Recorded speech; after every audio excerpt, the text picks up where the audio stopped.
प्रकारे प्रचार लावत आहे. आपण बघा तसा जवळपास आठवडाभर आम्ही प्रचार चालू केला आहे. आजचा आमच्या प्रचाराचा पहिला दौरा संपत आहे हावडा कॉलनीमध्ये. तर महिला वर्ग मोठ्या प्रमाणात आमच्या सोबत आहे आणि साहजिकच आहे की महानगरपालिकेमध्ये जे वातावरण पूर्ण आहे भारतीय जनता पार्टीकडनं तसंच देखील या प्रभागात देखील आहे. कुठल्या समस्यांना घेऊन काय विजन घेऊन तुम्ही नागरिकांसमोर जाता?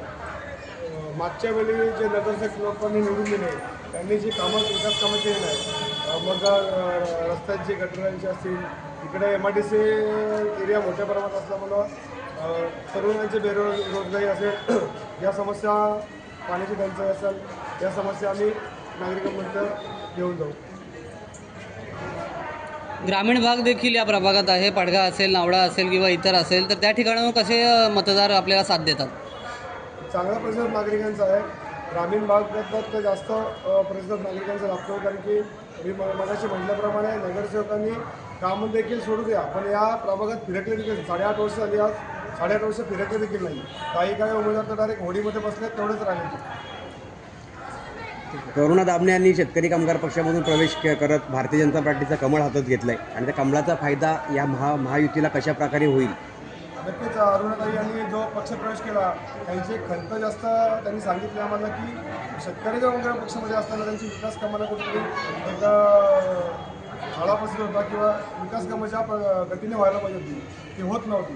कारण की त्यांची जी वरिष्ठ मंडळी, पाठपुरावा करणारी मंडळी शेतकरी कामगार पक्षामध्ये असं आहे की कुठल्याही विकास कामामुद्दा घ्यायचं नाही, विकास कामं करायचे नाही, फक्त निवडणुकापुरता विरोधकांना सत्ताधाऱ्यांना फक्त बोलत राहायचं तर विकास कामं दिसत नाही. स्वतः मात्र कोणत्याही प्रकारच्या विकास कामावर बोलायचं नाही किंवा करायचं नाही. नक्कीच त्यांचा एक अनुभव आहे. मागच्या वेळी त्या सिटिंग नगरसेवक होता, त्यांचा एक चांगला अनुभव आणि एक चांगला इकडच्या प्रभागामध्ये जनसंपर्क चांगला आहे. त्याचा नक्कीच आम्हाला या प्रभागासाठी फायदा होईल. मतदार बंधू भगिनींना काय आवाहन कराल?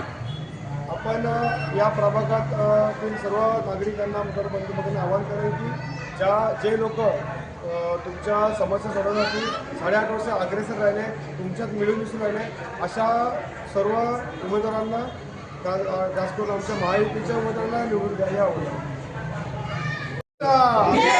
भारतीय जनता पार्टीचा भारत माता की वंदे मातरम.